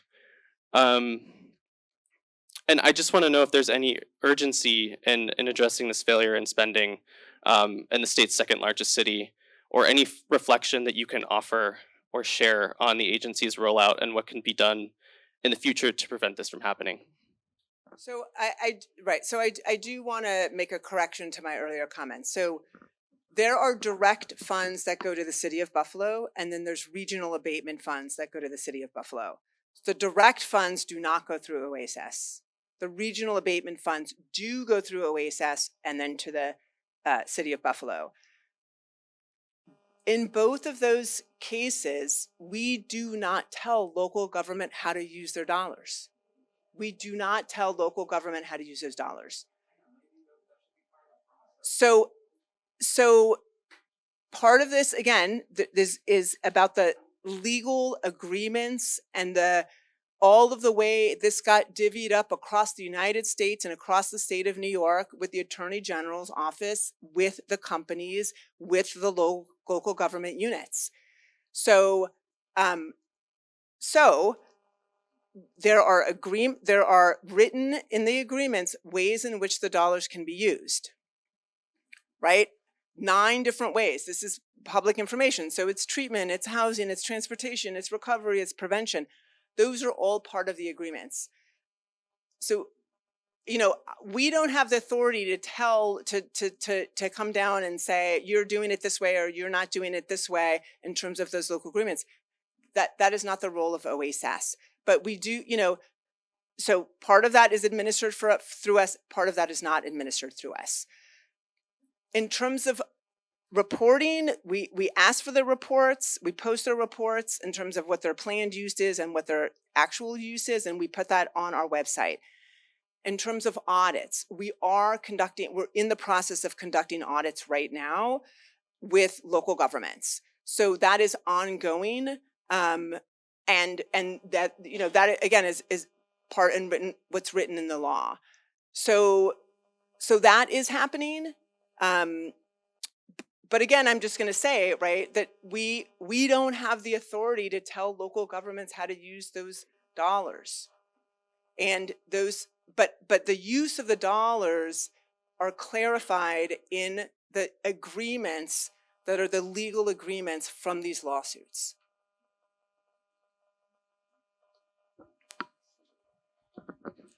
Hi, my name is Amanda. So it's just real quick question. So if you guys can't really tell agencies what to do with their money, so like Save the Michaels, they could get $500,000 for a program, never open it, run, dip out, not close doors, and they get to keep that money?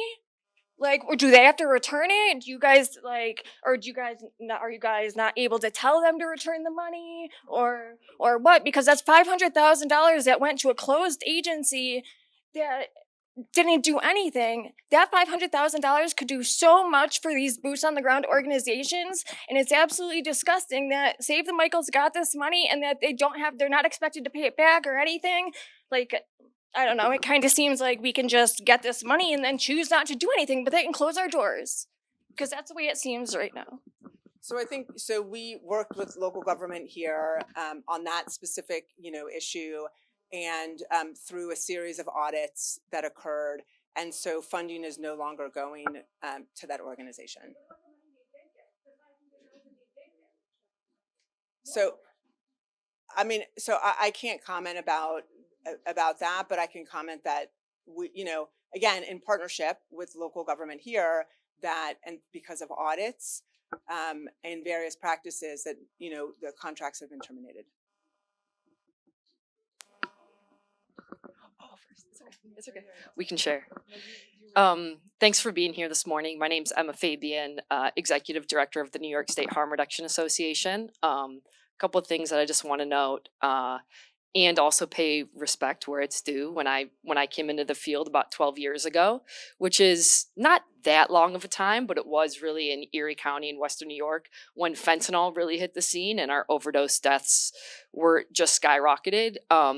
I looked to articles from you and from Sharon Staincliffe and Justine Waldman and other people doing low threshold medication access and access to services for people that truly met them where they're at. And so I want to thank you for your contributions in that way. I really came into the field and cut my teeth running a syringe exchange program that expanded across Western New York, and it completely changed my life.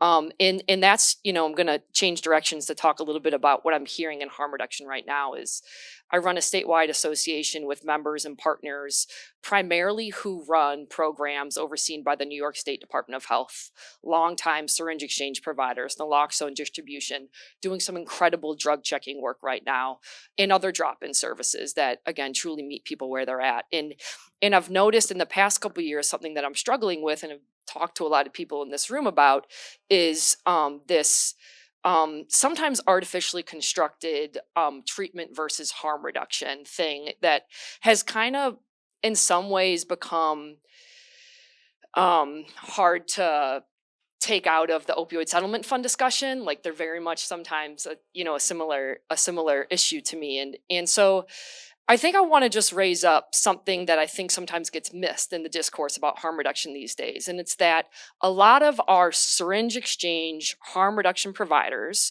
who are funded and overseen by the New York State Department of Health still do not see themselves really represented in the version of harm reduction that's getting talked about at a state level.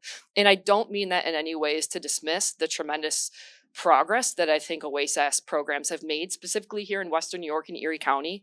I see a lot of treatment providers as friends, colleagues, partners, and I think, Western New York is really unique and amazing in that way. But again, I'm really concerned about the lack of funding and the lack of representation that harm reduction treatment providers see themselves having right now in the state. And specifically, my question is, how do we get funding to the New York State Department of Health so that we can adequately fund syringe service programs, true safety net programs that doesn't diminish the work that goes on in the treatment center or in the treatment world, but how do we make sure we are funding harm reduction providers that are providing that safety net right now? Yeah, so when we get the recommendations from the advisory board for the opioid settlement funds, whatever percent that they, recommend to go into harm reduction, those are split 50-50 between Department of Health and OASAS. So those dollars go to the Department of Health and I think are funding many of the organizations, the harm reduction organizations, syringe services programs, health user hubs, drug user hubs, right, to fund them. So that is what's happened, is that, again, the dollar amount, the percent that the board recommends for harm reduction gets split evenly between the two agencies. So, I think, look, I've worked with many of these organizations that are syringe services programs myself, right? I've done studies with them and like worked and provided care in their drop-in centers. So I know the value. I mentioned for 10 years, developed programs it was citywide harm reduction, but now it's Boom Health in the South Bronx that was a mile from my clinic that I worked at for 22 years, right? So yeah, I know the value, and I know we need all of it. We need all of it because people need different things at different times, right? And so I appreciate the sort of whole continuum that exists based on what the needs are for the community. And the needs change over time. And so some people, right, need syringe services in a drop-in center, and other people need recovery services, or other people need treatment, right? Or other, so we need to have it all. And I do think that this 50-50 split of the harm reduction dollars, to me seems fair, and and those dollars are going to the harm reduction programs that the Department of Health oversees. But I also just want to comment, I agree with you that this pitting one part of our system against the other part is not a helpful conversation, because I would actually argue harm reduction needs to be integrated widely, that nobody owns it, that in fact it's not even about addiction, it's harm reduction in many other ways too, in healthcare, in criminal justice systems, in mental health systems, right? Focusing on reducing harms and getting people to healthier places, that is what we should be doing. And so in a lot of ways, it shouldn't be owned by one agency, my agency or another agency. It should be infused across the board. I think there's a lot of misunderstanding about harm reduction. I think it invokes some ways that people think about it that are extreme, but it is, it's an approach, right? About meeting people where they are and reducing their harms and focusing on helping people achieve healthier, aspects. And some of that may be just staying alive, and some of that may be becoming fully abstinent. And there's in between a ton of steps, right? And so that kind of approach, I really think it needs to be broadened. And it's not one versus the other. Hi, my name's Amy Webster, and I was an employee at Save the Michaels. So I just have a question. As someone who worked at their outreach and drop-in center in Lockport, because I do disagree, we did do a lot with whatever we were given. Of course, I didn't know anything about the money. I was a boots on the ground person, but we had a drop-in center, a syringe exchange. We did a lot of harm reduction. We did outreach in Niagara Falls, Buffalo, everywhere. But I guess my question is, if you guys don't have oversight over where the money goes and Save the Michaels got the money, how was it able to be taken away? Because as someone who I'm just was a low-level employee, doing boots on the ground type stuff, but we weren't given any warning. I'm sure Save the Michaels was given warning, but I was the assistant program director, then the program director, and OASAS came in on a Monday and spoke to me for like 5 hours, asking me questions that I could not answer because I had nothing to do with funding, but I answered a lot of questions about what we do there. I brought people who are unsheltered, who use our drop-in center, who used our harm reduction services and syringes exchanges, which I saw firsthand get people into beds, get people into treatment, and that were living on the streets for 6 years. And I knew it worked. And I said, please do not close this place without some sort of plan. Please do not. There's people here that are doing great work. We did use Maslow's hierarchy needs. I mean, we did laundry. We had case management that we had just built, and we were helping people. We had huge caseloads. We helped serve family. We had meetings. We did so much. And they promised me they wouldn't do that. And on a Friday, we got our certificates or whatever it's called pulled, and I was just like so devastated. It was so depressing. And on a Monday, I had to call everybody that I served and all my colleagues served to tell them, sorry, we don't know what to tell you. You know, we gave them a list of services and other places they could go, but the reason they came to us was because we were a small organization. If you didn't have insurance, we helped you. We'd help you get Medicaid if that's what you needed. There was so many good things happening, and for that to just end, it was horrible. It was terrible and left a big hole in the community. And I know Chris's organization is trying to help there, you know, but that was a devastation. Now I work at Erie County Probation as a peer navigator, and it's this, you know, that transportation being pulled was huge. It was a huge, huge loss to Niagara County, to Erie County. And I guess my question is, like, listening to Adam, if you guys don't have an oversight over those funds, they got the funds, then how were you able to just come pull the money and not have any plan? I mean, but I just don't understand. I guess maybe you can help me. We absolutely do have oversight over the contracts that we have with programs. So my comment about oversight was for the city of Buffalo and for the local government units that get opioid settlement funds, that we don't tell local government how to use those dollars. So that's my comment about the authority. So, you know, I mean, we conduct audits with programs, and when we find issues or problems with those audits, we have discussions with them. We have communication with them. This is not any different than any other times in which there have been audits and ongoing for some time.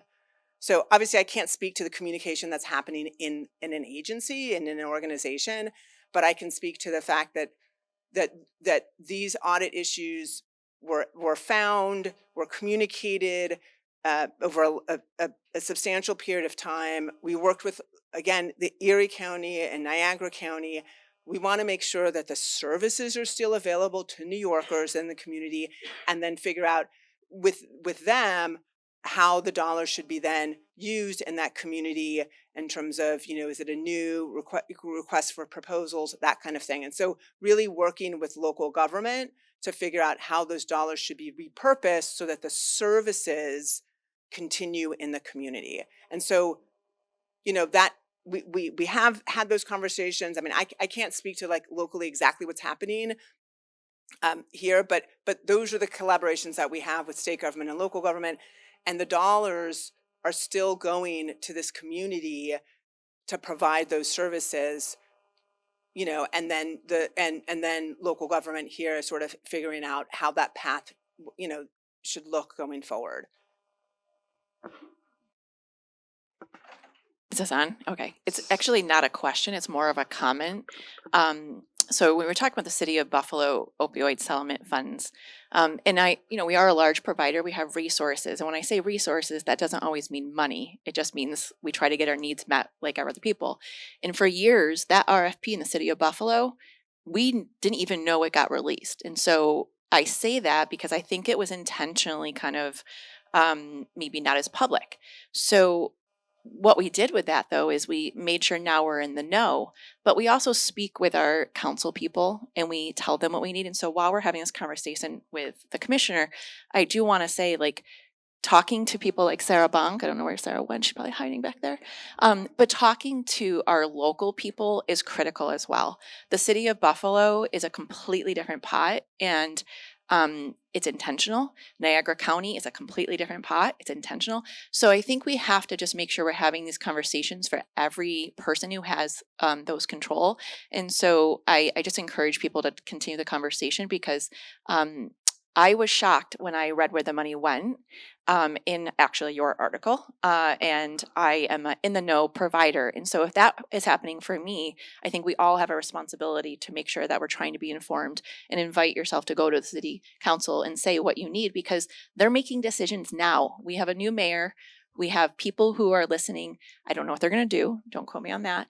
But if we're not going to say something to all the people, we can't complain after the fact. And so I just really encourage all of us to, kind of continue this dialogue, because I don't want to miss those RFPs, and I don't want our small organizations to miss those RFPs, because those dollars deserve to be in every one of those programs, and not just in treatment. And I absolutely agree. And I thank you guys for your partnership, because we are those treatment programs that say, hey, can you help us? We have a complex patient who's not engaging in treatment. Emma's team and everyone, and Save the Michaels. So it really is a collaborative effort, but I just want you guys to know, please have that conversation with the city and with Sarah. So I'm looking at time. I mean, I think maybe it's a little after 12. I think if there's a burning comment or question that somebody hasn't been able to ask, we can take one last one. Okay. I'm sorry, I'm Nick. I'm a person in long-term sustained recovery, but I heard you say that this has gone down, like, the overdose and stuff have gone down in the last decade, and it seems to me like a catch-22. Is there any oversight from OASAS as far as the marijuana stores, the liquor stores, the legalized gambling? Because to me, I have a couple of teenagers, and my gateway to substances was gambling, alcohol, and marijuana. And it seems like it's counterproductive to those kind of things. I mean, you see a weed store in every corner that has a smiley face that looks super introductive to the kids. It's highly accessible and different kind of things. Is there any, and we've seen that the oversight has gone different kind of ways. Is there any oversight to see that kind of stuff, to manage where the money's going, to educate kids on gateway drugs, and to understand how this is going to affect us as a whole? Because it's not going to in the beginning, but 10 years from now, I think it's going to be a huge problem. Yeah, so we don't regulate the industry, any of those industries. So, for cannabis, it's the Office of Cannabis Management. For alcohol, it's the State Liquor Authority. For gambling, it's the Gaming Commission. We work closely with them, and we really are about prevention, right? Prevention, treatment, harm reduction, and recovery. So we will work with them so that we make sure that the messages go out there for, like, Office of Cannabis Management on their advisory committees to talk about, what are we doing to prevent sales to those under 21, or what are we doing to reduce the harm, like having lock boxes so that kids don't get access to the cannabis, right? And people can lock up their products, or so those kinds of discussions we have with those other agencies, but we don't regulate the industry in any of those ways. And, but I think, to your point is, yes, like, so cannabis, we work with the schools and we work with the teachers and with parents, and we have a cannabis toolkit, how to talk to your kids about cannabis. It's not the same cannabis from 30 years ago. It's different, and what the risks are, right? Or, have harm reduction messaging on gambling, like limit the amount of money that you spend gambling, limit the amount of time that you gamble. The gambling can become an addiction. Do a self-assessment so that you can see what your risk is. So those are the kinds of things that we do. Again, not specifically regulating the industries, because we don't have that authority, but those other agencies do, and then we work with them. So that's sort of our approach to those areas, especially when there are major policy changes, providing the education, doing the prevention work, making sure that our system is well positioned for treatment and recovery and harm reduction services. So I just want to say thank you to everybody for showing up today. I mean, I really appreciate all of the comments and questions that people asked. I really appreciate the commitment and dedication that so many of you have to doing this work and the work that you do every day. Your work matters, your voices matter, and I agree. Like, again, we're recording this so that we can go back and really analyze this and look at the themes across the state. And I strongly encourage you to go, to make your voices heard with your elected officials, with the advisory board for the opioid settlement funds, those meetings, through emails, continuing to use your voice about how things, how we can continue to do better. So I appreciate the partnerships and the collaborations, and again, just really for you coming today, and really for the work that you do every day to really improve the lives of New Yorkers. So thank you very much.